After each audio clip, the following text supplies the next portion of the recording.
Sige po, buksan natin ang ating mga Biblia at tignan natin ang Matthew 7:24 hanggang 27. Sabayan niyo ako magbasa rito. Sabi, kaya't ang bawat nakikinig at nagsasagawa ng mga salita kong ito ay maitutulad sa isang taong matalino na nagtayo ng kanyang bahay na ang pundasyon ay bato. Verse 25, sabayan niyo ako, umulan ng malakas, bumaha at binayo ng malakas na hangin ang bahay na yon, ngunit hindi nagiba sapagkat nakatayo iyon sa bato. Verse 26, ang bawat nakikinig ng aking salita, ngunit hindi naman nagsasagawa ng mga ito, ay maitutulad naman sa isang taong hangal na nagtayo ng kanyang bahay sa buhanginan. Verse 27, last verse, sabayan niyo ako. Umulan ng malakas, bumaha, at binayo ng malakas na hangin ang bahay. Ito ay bumagsak at lubusang nawasak. Tuloy tayo sa pinag-uusapan natin, life for Christ, buhay kay Kristo. At ngayon, pag-usapan naman natin yung katotohanan na tayo talaga ay mga life builders. Right? Pakisabi ng malakas, I am a life builder.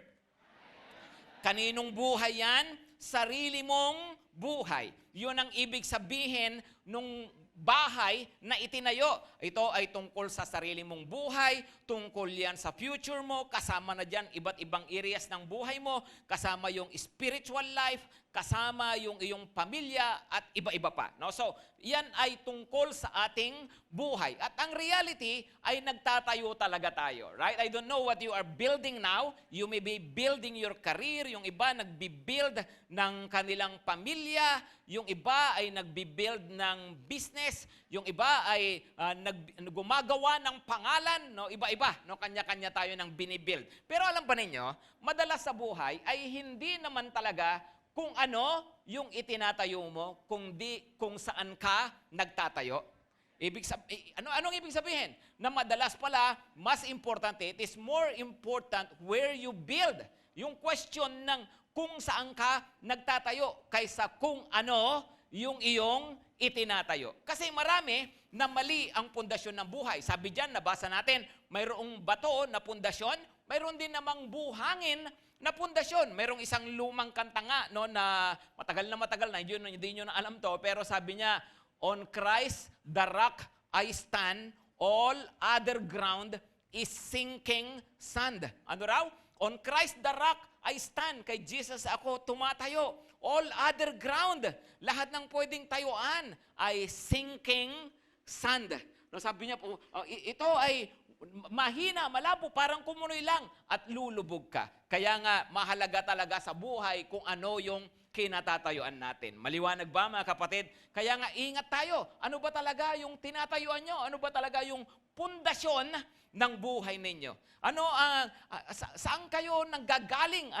Ano yung tibay ng buhay? Kasi yung iba, ang kanilang pundasyon sa buhay, nagtatayo sila ng kanilang buhay na ang foundation nila ay pera, di ba? Mahalaga ang pera, kailangan natin yan.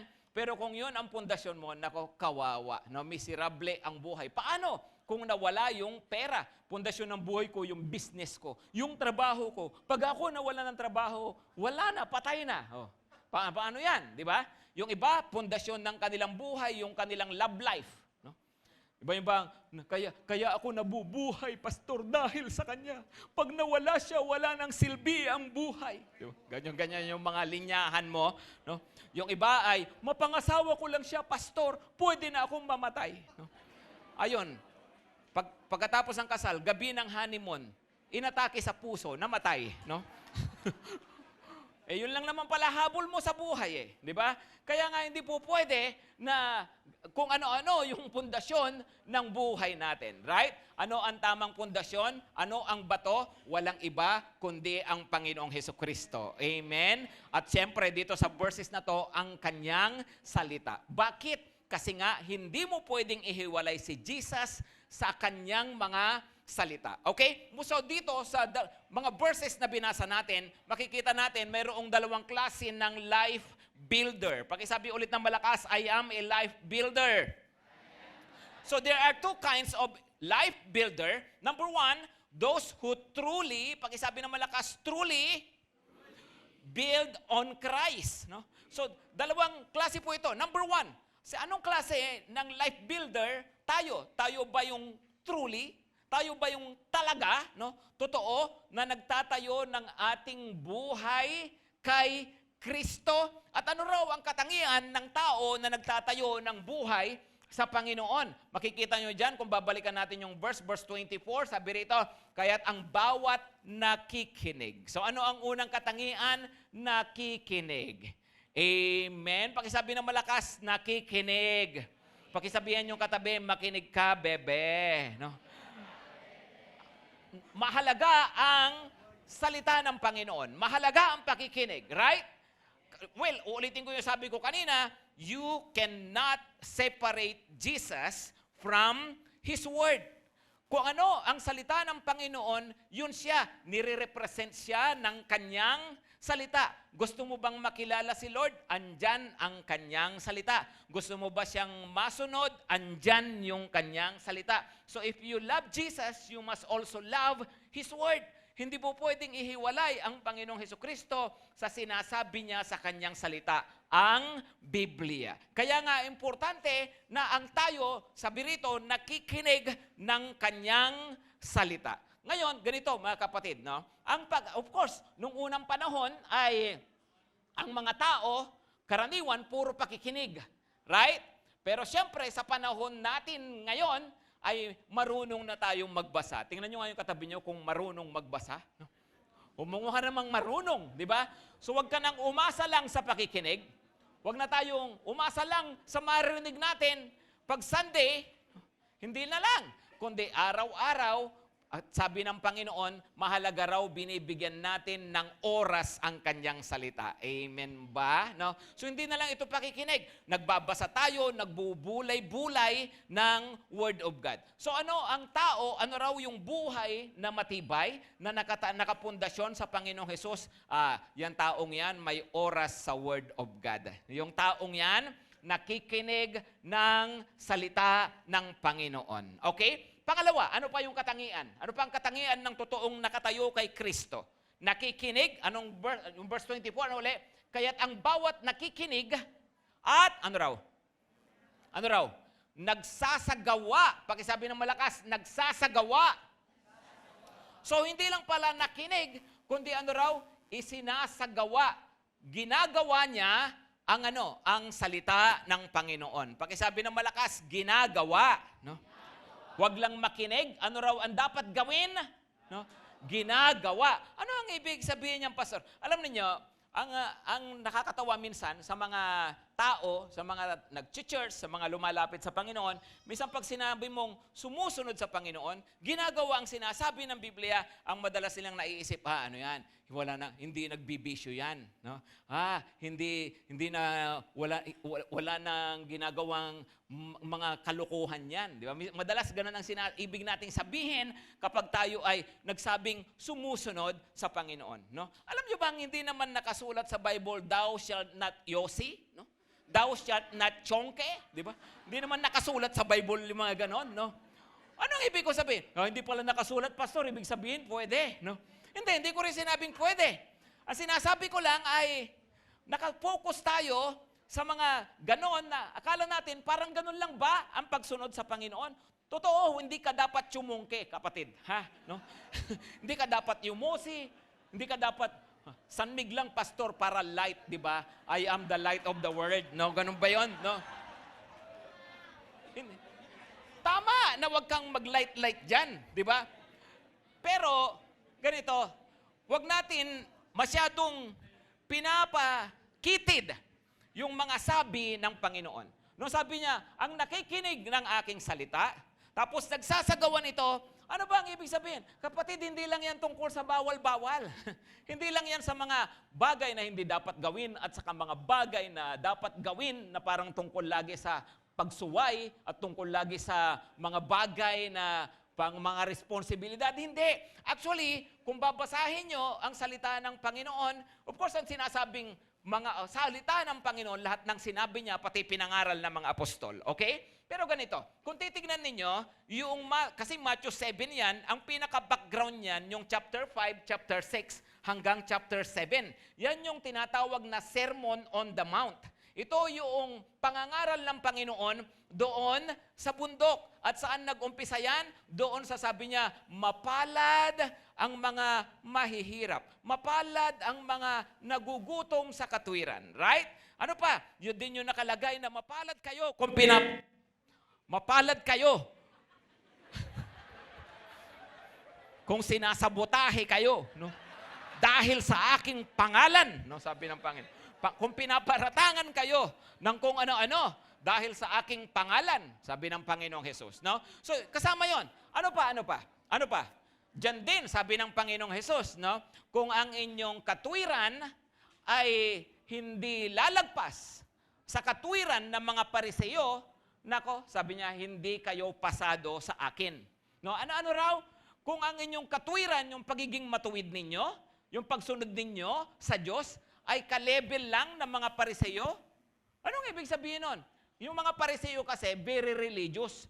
Pero kung sabi niya, kung ka-level lang o mas mababa doon, hindi nyo yan lalagpasan. Nako, wala yan sa akin, sabi ng Panginoon. Tapos nagbigay siya ng example. Sabi niya, halimbawa, nabasa nyo sa kasulatan na sinasabi, huwag kang makikiapid.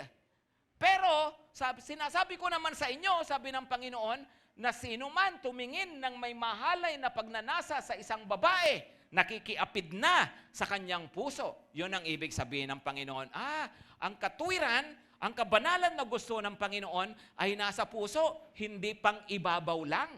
Come on, gusto ng Panginoon na mas malalim. Maliwanag ba? Sabi niya, narinig nyo, nasusulat, huwag kang papatay. Pero kung sino man sa inyo ay magsabi ng masama, ang ginamit na salita sa wika nila ay raka. No, at ano ang ibig sabihin nun? Mga masamang salita tungkol sa kapatid na dala ng hatred, dala ng galit sa isang tao, o hindi lang kapatid, basta isang tao, basta mayroon kang galit, lumalabas yan sa mga salita mo, ano ang sabi ng Panginoon? Nagkakasala ka na rin, pinapatay mo na rin ang iyong kapwa. You see, yun ang mga sinasabi ng Panginoon. Pero tungkol lang ba yun doon? Kapastor, hindi po. Nakasulat din sa Matthew 6, huwag kayong mababalisa sa inyong kakainin, huwag kayong mababalisa sa inyong daramtin. Ang inyong Ama sa langit, concern sa inyo. So kasama yun sa salita na sinasabi ng Panginoon na isagawa natin pag sinabi niya huwag kang mabalisa sa buhay, huwag kang mabalisa.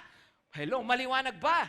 Nung sabihin niyang, huwag kayong lumakad sa maluwag na daan, karamihan ng mga tao dyan papunta, hanapin mo yung makitid na daan, yun ang ibig sabihin ng Panginoon. Kahit wala kang kasama, sumunod ka sa Panginoon. Hello, are you following? Hello, maliwanag ba yun? Nung sabihin niya, huwag kayong manalangin ng paulit-ulit, na kagaya ng mga pagano, kung manalangin kayo, basta galing sa puso, doon niya sinabing, Ama namin, sumasalangit ka. Matthew chapter 6. Hello, maliwanag? Doon din niya sinabing, kapag ikaw sinampal sa kabila, ibigay mo pa yung kabila. Anong ibig sabihin? No, huwag kang makikipag-away, huwag kang lalaban. No, mamaya balikan ko po yan. Pero yun nga, yun ang mga sinasabi ng mga verses na nauna nung sabihin ng Panginoon. Sino man nakikinig at nagsasagawa nitong mga to, ay yun ang magkakaroon ng matibay na buhay. Hello, maliwanag ba? Maliwanag ba? So paano ba natin, anong katangian dapat mayroon tayo para maisagawa ang salita ng Panginoon? Number one, you should take Jesus seriously. Take Jesus at His word. They take Jesus at His word. Sino tong nakikinig at nagsasagawa? These are the people who take Jesus at His word. When you say, I take you at your word, anong ibig sabihin? Pangahawakan mo yan, sinabi mo yan eh. Hello? Pangahawakan ko, yung promise mong yan ha, no? Yun ang ibig sabihin nun. I take you at your word. Sa panahon natin ngayon, yung supposedly mga taong tinitingala natin, mahirap ng panghawakan sa kanilang mga salita. Puro kasinungalingan ang mga lumalabas, right? Ang daming mga kasinungalingan. No? Pero iba si Lord. Si Lord po, pag nagsabi, panghawakan mo. Amen? So nung sinabi ng Panginoon, ang nagpapakababa, itataas, panghawakan mo yan. Hello, maliwanag ba? Nung sinabi ng Panginoon na unahin nyo ang kaharian ng Diyos, lahat ng bagay, ipagkakaloob sa inyo, panghawakan mo yan. Hello? Hello, maliwanag ba? Di ba? Kasi nga po, you can take Jesus at His Word. Ang tanong ay, naniniwala ka ba talaga sa Biblia? Naniniwala ka ba talaga sa salita ng Panginoon? Baka mamaya, mas pinapaniwalaan mo pa kung ano-anong mga post, kung ano-anong libro, may mga, sabi ko nga, minsan, problema sa mga Christian na maniniwala pa sa memes kaysa sa verses. Di ba? Teka, may salita ang Panginoon. Take Jesus at His Word. Take Him very seriously. Bakit? Kasi totoo si Jesus. Amen? At laging tama si Jesus. At tapat si Jesus. Amen? Kamu sabihin nyo ngayon, totoo si Jesus. Tama si Jesus.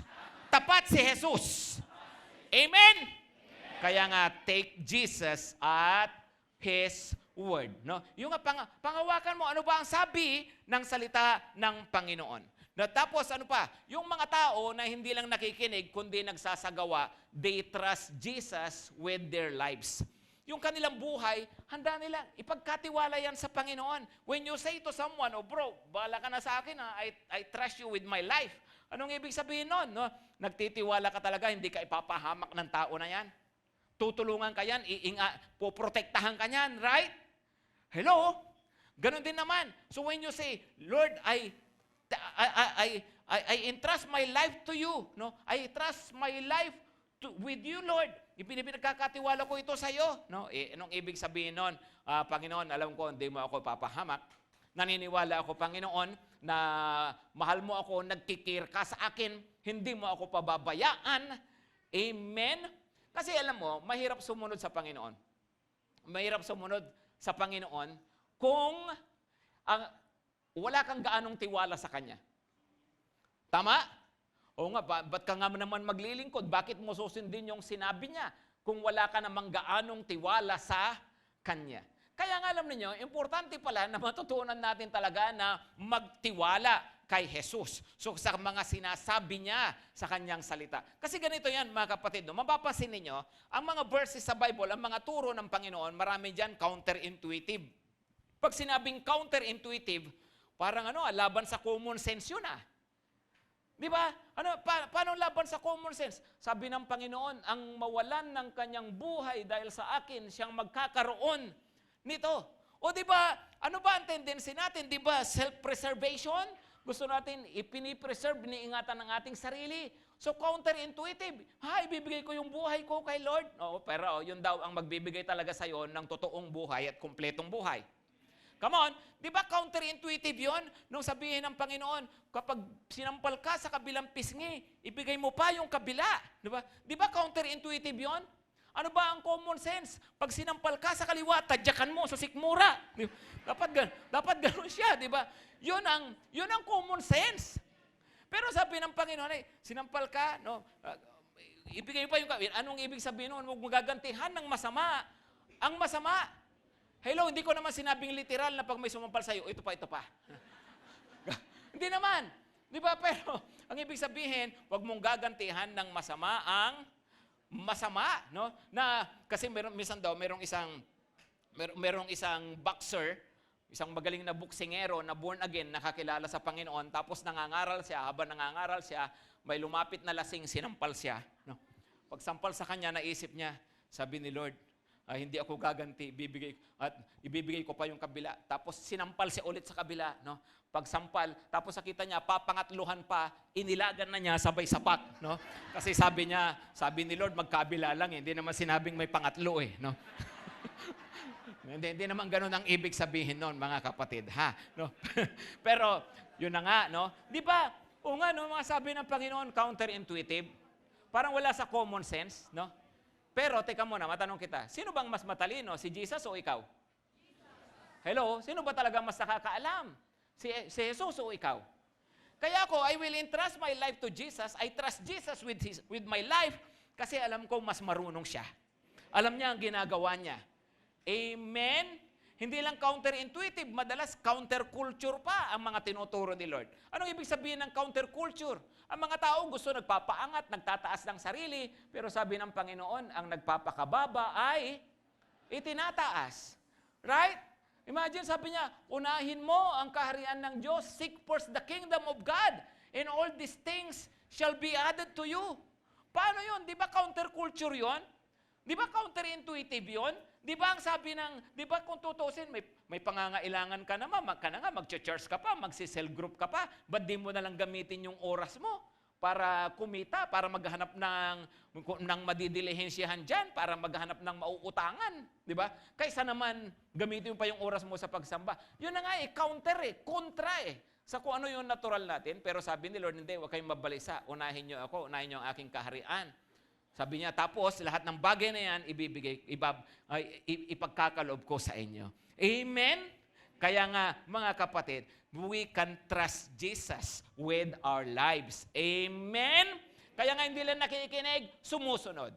Okay? Number 3 na makikita natin dyan, bakit hindi lang nakikinig at sumusunod? Kasi they treasure Jesus over anything. They treasure Jesus over anything. Tinuturing nilang kayamanan nila si Lord. O kayamanan nyo ba si Lord? No? Kayamanan ba natin ang Panginoon? Kasi kung siya, pinakamahalagang asset natin, kung siya tinuturing na kayamanan natin sa buhay natin, of course, natural. Ayaw natin siyang mawala sa atin. Ayaw nating mapalayo sa Kanya. Kaya nga tayo sumusunod sa Kanya. Lord, susunod ako sa iyo kasi gusto ko manatiling malapit ako sa iyo. Amen? Hello, maliwanag! Kaya nga po, ito sabi ng Panginoong Hesus uli, ano raw sila, ito yung mga totoo na nagbibuild ng kanilang buhay sa Kanya. Ano raw? Ano yung number 1? Nakikinig. Tapos ano yung number 2? Ginagawa. Kaya ano raw ang resulta? No? Hindi magiba. Yan. Tingnan nyo yung katabi nyo kung mukhang matibay. No? Ano? Hindi magiba. Matibay ang buhay na si Lord ang pundasyon. Amen? Okay. O ngayon, pansinin ninyong mabuti ito pansinin ninyo Sabi sa verse 25, babalikan natin yung verse 25, ang nakalagay dyan, umulan ng malakas, bumaha, at binayo ng malakas na hangin ang bahay na iyon. Ngunit hindi nagiba sapagkat nakatayo iyon sa bato. Umulan, bumaha. No? Nasa Pinas yata si Lord. No? At parang nabiktima ng flood control. So, umulan, sabi niya, malakas ang hangin. Binayo ng bagyo. No? O, di ba? Pansinin niyong mabuti, Pansinin niyong mabuti ito, Sino ang tinutukoy? Mga tao na nakikinig, nagsasagawa ng kanyang salita, pero dinatnan ng bagyo ang kanilang buhay. Ano ang ibig sabihin nun? Huwag mong iisipin na porke sumusunod ka kay Lord, ay mai-exempt ka sa mga karanasan sa buhay. May mga bagay na, totoo, ipoprotect ka ng Panginoon. Totoo yan, andyan ang protection ng Panginoon. Pero may mga bagay na talagang itinutulot din ng Panginoon na dumating sa buhay natin, kung paanong pinagdadaanan ng iba, maranasan din natin, kasi yun ay talagang bahagi ng buhay sa ibabaw ng mundo. So pag ba naging Christian ka, iingatan na ako ni Lord. No? Dahil anak ako ng Diyos, born again na ako. Hindi na ako tatamaan ng sipon. Diba? Yung ganun ba? Kahit tumawid ako sa EDSA, hindi ako magugulungan ng truck. Diba? Ganun ba yun? No? Kahit wala akong ingat. No? Ganun ba? No? Hindi. Talagang ang buhay daw, mayroong mga ulan, mayroong mga bagyo. Ibig sabihin, bahagi yan ng buhay. Yung iba kasi kung makatampo, wagas no? Iba kala ko ba naman kung nag-church na ako sa GTC, ba't ako nakakaranas ng ganito? Diba? Pambihira ka. So akala natin, nung tayo nakikinig ng Word of God, nung tayo nag-church, nung tayo nagsisell, akala natin wala nang darating na problema. Ganun ba yun? No? Akala natin, para na tayong yung buhay natin exempted na, no? Kapatid, mangyayari lang 'yon sa langit. Kung hindi mo matanggap ang realidad na 'yan ng buhay dito sa lupa, mauna ka na sa langit. No? Sinong gustong mauna sa langit ngayon? O di ba? So wag muna, Kaya tanggapin mo ang realidad ng buhay dito sa lupa. Ngayon, hindi ka exempted, pero ano ang pinangako ng Panginoon? Ang pinangako niya ay sabi niya, andyan yung kanyang pagsama sa'yo, pagpapatatag sa'yo, pag-iingat sa'yo upang hindi ka magiba. Upang manatiling buo ka sa kabila ng anumang pinagdadaanan sa buhay. Amen? At kasama mo si Lord. Maliwanag ba? Hello, maliwanag! Yon ang buhay na totoo na itinatayo kay Jesus. Mayroong pangalawa, yung nasa 26 and 27. Sabi rito, verse 26, ang bawat nakikinig ng aking salita, ngunit, hindi naman nagsasagawa ng mga ito, ano raw? Ay maitutulad naman sa isang taong hangal na nagtayo ng kanyang bahay sa buhanginan. Number two, those who think that they build on Jesus. Ano yung isa? Those who truly build on Jesus. Ano yung pangalawa? Those who think they build on Christ. They were just thinking, akala lang nila that they are building their lives on Jesus. Pero hindi naman pala totoo. No? At yun ang problema, mga kapatid, kapag puro ka tamang hinala. No? Pag puro ka akala lang. Di ba? Sabi ng Panginoong Jesus, di ba? Wag kang assuming. Sabi niya, may mga nauuna, nahuhuli. Akala mo, nauna ka na, yung pala, nahuli ka. Oo nga, no? Akala mo, tama ka, yung pala, may tama ka. Akala mo, siya na, yung pala, sila na. Oh, sakit, besh.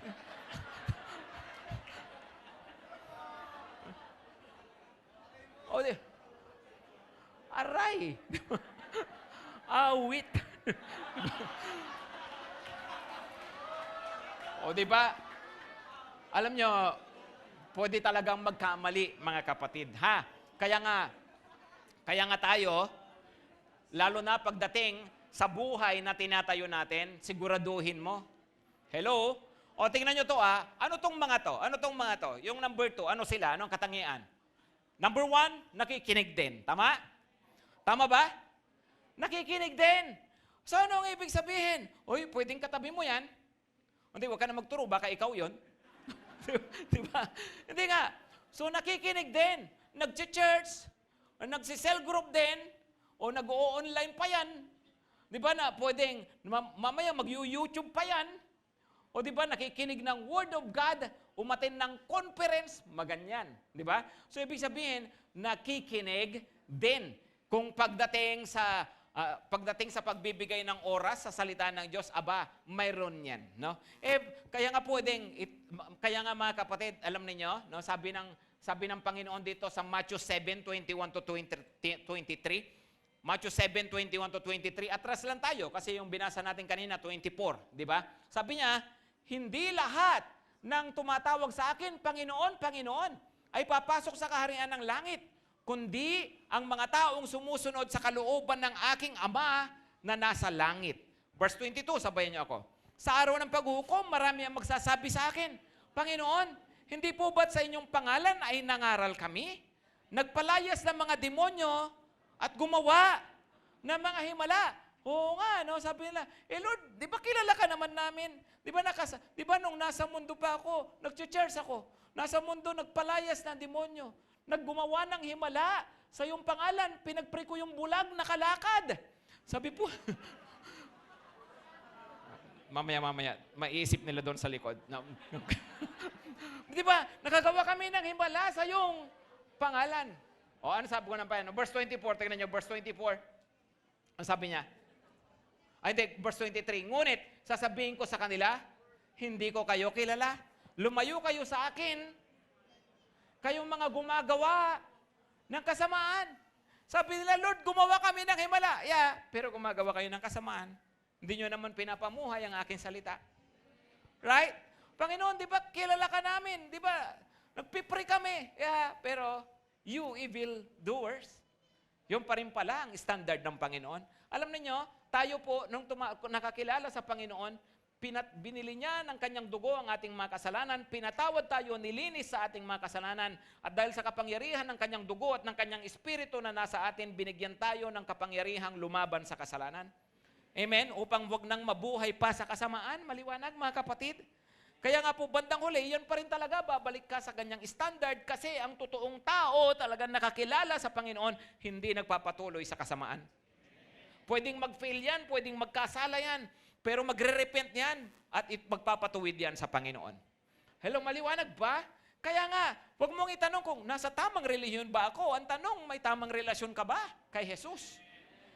You don't ask, am I in the right church? No. Are you in Christ? Yun ang tamang tanong, mga kapatid. Kasi pwedeng nakikinig eh.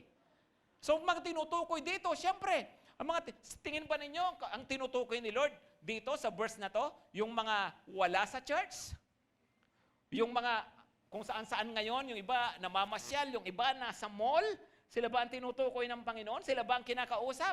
Hindi. Kasi nga ang kinakausap, yung mga nakikinig. Right? So ano raw? Sabi, mga nakikinig din naman, kaya lang ano ang problema? Pangalawa, ano raw ang problema? Kaso, hindi ginagawa. No, hindi naman daw ginagawa. Ay, paano maging matatag ang buhay mo? Sabi ng Lord, huwag kang magbahala. Puro ka balisa. Lagi ka nalang takot sa buhay. Sabi ng Panginoon, mag-pray ka. Ask, and you shall receive. Seek, and you shall find. Knock, and the door will be open. Hindi ka nga marunong mag-pray. Hello? Ang tamad mong manalangin. Nagsabi na mag-fasting tayo, wala kang pakialam, bahala kayong magutom dyan. Gugutumin ko sarili ko. Diba? O di ba, dyan sa Matthew din, di ba sa mga naunang mga verses, Matthew 6 ba, nakalagay din po dyan yung tungkol po sa fasting, right? Hello mga kapatid, di ba? Paano hindi magigibat mawawasak ang buhay mo? Sabi ng Panginoon, mayroong malawak na daan tungo sa kapahamakan, mayroong masikip na daan tungo sa buhay. Piliin nyo yung masikip. Kaso hindi. Lord, malungkot dyan eh. Mas masaya dito. Yan dito ang tropa eh. Diba? So yun pa rin pipiliin mo yung kung anong ginagawa ng iba. Tapos bandang huli, magtataka ka kung bakit nagkaganyan-ganyan ang buhay. No?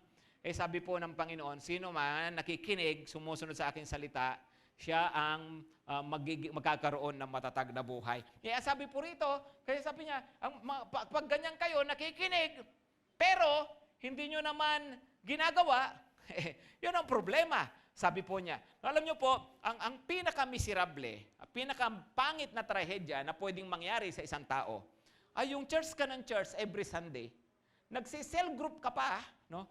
Nang halimbawa, Thursday, no? O kung anumang araw, tapos bandang huli, pagharap natin sa Panginoon, ay hindi naman pala tayo ligtas. Bakit? Kasi hindi naman pala natin talaga totoong tinanggap ang Panginoong Hesus. O kaya, church ka ng church, pero ligtas ka nga dahil totoong tinanggap mo si Lord, pero balang araw, pagharap mo sa Kanya, wala kang gantimpala. Hello, are you following mga kapatid? Nakakalungkot naman, di ba sayang? Hello, kaya nga nakikinig ka na rin lang, gawin mo na. Pakitingnan yung katabi, pakisabihan, nakikinig ka na rin lang eh. Gawin mo na. Right? Kundi nagsasayang ka ng oras. Hello? Di ba nagsasayang tayo ng oras? Maliwanag ba mga kapatid? Di ba po? Kaya nga, sabi ng Panginoon, ito ang aking salita, gawin ninyo. Para, bakit? Ano ba ang nangyari dito? Nakikinig din, kaso hindi ginagawa. Ano ang nangyari? Kaya, giba. No? Kaya, wasak. No? Kaya, bagsak. Ano ang sabi ng Panginoon? Verse 27, umulan ng malakas, bumaha at binagyo ng malakas na hangin ang bahay. Ito ay bumagsak at lubusang nawasak. Yes, again, ang bagyo bahagi ng buhay. Ang tanong na lang ay kung ikaw ba ay mananatiling nakatayo. Kung ikaw ba ay bibigay o hindi. Kung ikaw ba ay iingatan ng Diyos o hindi.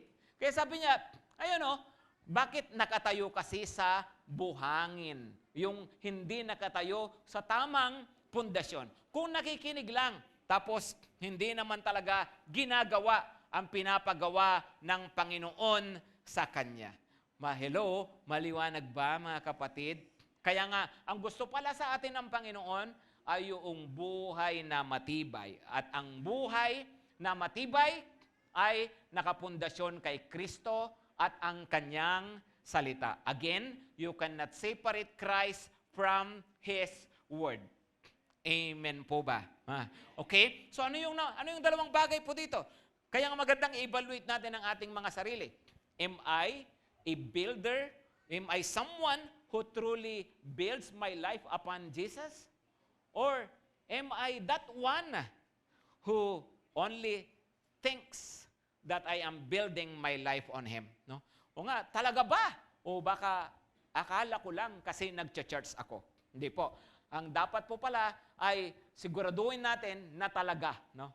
Ngayon, ganito lang naman, ganito po yan. Maganda po sa Panginoon. Kaya nga, ganda rin ang sabi sa atin kanina, di ba? Ang dami lagi nating chances, right?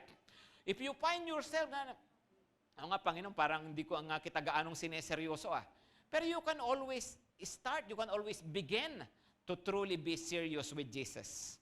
Amen? Tumayo na tayong lahat. May babasahin tayong last verse po natin. John 6. John 6. Verse 66 hanggang 68. No, sabi dito, after this, many of his disciples turned back and no longer walk with him. Ano ang background niyan? Si Lord nagturo, may sinabi. Yung kanyang mga disciple, hindi maintindihan. Dahil hindi nila maintindihan, dahil na-confuse sila, hindi na nila matanggap ang sinasabi ng Panginoon, ano nangyari? They turn back. Naturingan disciples Nung una, sumusunod sa Panginoon, pero bandang huli, nawala. No? Bakit? Kasi hindi na nila maintindihan si Lord. Alam niyo ang totoo, hindi naman lagi nating maiintindihan ng nangyayari sa buhay natin. Tama? Hindi rin naman laging mag-a-agree yung kalooban natin sa gusto ng Panginoon. No? Pero ang tanong, kagaya ka ba ng mga disciples na ito? Verse 67, tingnan nyo. So Jesus said to the 12, do you want to go as well? Ano, kayo rin ba? Iwanan na ba? No? Aalis na ba kayo? Maganda ang sagot ni Peter. Verse 68. Anong sabi? Simon Peter answered him, Lord, to whom shall we go? You have the words of eternal life. Amen. Amen. Ano ang sinasabi ni Peter dito? Sabi niya, Lord, totoo po, di namin magets yung naririnig namin ngayon. Panginoon, totoo, may mga bagay na confusing, may mga bagay na mahirap para sa amin. Totoo, na kagaya nung iba, pwede rin kaming mawala, pero hindi, Lord Kasi wala naman kaming ibang pupuntahan. No? Because you have the words of eternal life. Alam mo, pag susunod ka sa Panginoon, may mga confusion, may mga struggle. May mga mararanasan kang hindi mo gusto. No? Part talaga yan ng buhay, kapatid. No? Pero dapat isettle mo ito sa sarili mo. Isettle mo ito sa sarili mo. Panginoon, saan naman ako pupunta? Kanino ko naman ilalagak yung buhay ko? Saan ko naman itatayo yung buhay ko? Meron pa ba akong ibang pwedeng maging pundasyon ng buhay ko? Kung tutuusin, wala naman talagang iba. Kasi kay Lord lang. Si Jesus lang ang tamang pundasyon ng mga buhay natin. Amen? Sige, isang malakas na palakpak sa Panginoon. Come on, praise Jesus. Praise Jesus. We honor you, Lord. Karapat-dapat ka, Panginoong Jesus. Karapat-dapat ka na papurihan, karapat-dapat ka na luwalhatiin, karapat-dapat ka na pagtiwalaan, karapat-dapat ka na pagbigyan namin ng aming mga buhay, karapat-dapat ka na pagkatiwalaan namin ng aming mga sarili. Thank you, Jesus. We honor you. Thank you, Lord. Pinupuri ka namin, Panginoong Jesus. Pinupuri ka namin. Kapatid, sa oras na to, pwede mo bang sabihin sa Panginoon, Panginoong Jesus, wala akong ibang mapupuntahan at wala akong ibang pupuntahan kundi sa iyo. Because you have the words of life. Panginoong Jesus, itinatayo ko ang buhay ko sa iyo. Young people, yung mga kabataan dito, you have your life ahead of you. Marami pang mga taon ng inyong mga buhay. Many more years ahead of you. Ang best na pagbigyan ng buhay, maging pundasyon ng buhay mo ay ang Panginoon. Piliin mo na habang buhay sumunod at maglingkod sa Panginoon. Hindi ka ipapahamak ni Jesus. Hindi ka malulugi sa pagsunod mo sa Panginoon. Yung mga nagpapamilya rito, yung may mga anak, piliin ninyo ng inyong tahanan, ng inyong pamilya, nakapundasyon sa Panginoon. Yung mga anuman, yung mga pinagkakaabalahan nyo sa buhay, yung inyong trabaho, yung mga pangarap ninyo para sa inyong sarili, para sa inyong mga pamilya, hayaan natin na itayo ito lahat sa Panginoong Hesus at ang Kanyang salita. Palakpakan po natin ang ating Panginoong Hesukristo. Yes, Lord Jesus, you are the foundation. You are the surest foundation. You are the rock, Lord. At wala nang iba pa. Panginoon, hayaan po ninyo na sa pamagitan ng pagtulong mo sa amin, sa pamagitan ng banal na Espiritu, kami manatili po na sumusunod at naglilingkod sa inyo. Panginoon, lagi niyong gawing bukas ang aming mga puso sa iyong salita. Mauhaw kami, magutom lagi sa iyong mga salita. Mabuhay kami ayon sa sinasabi mo, Panginoon. Maraming pong salamat. Pinupuri ka namin, Panginoong Hesus. Tinatanggap namin ngayon ang basbas mo po sa amin. Mga kapatid, ang pag-ibig ng Ama, ang biyaya ng Panginoong Hesukristo at ang pagsama ng banal na Espiritu ay tanggapin nating lahat ngayon at magpakailanman. Amen at amen.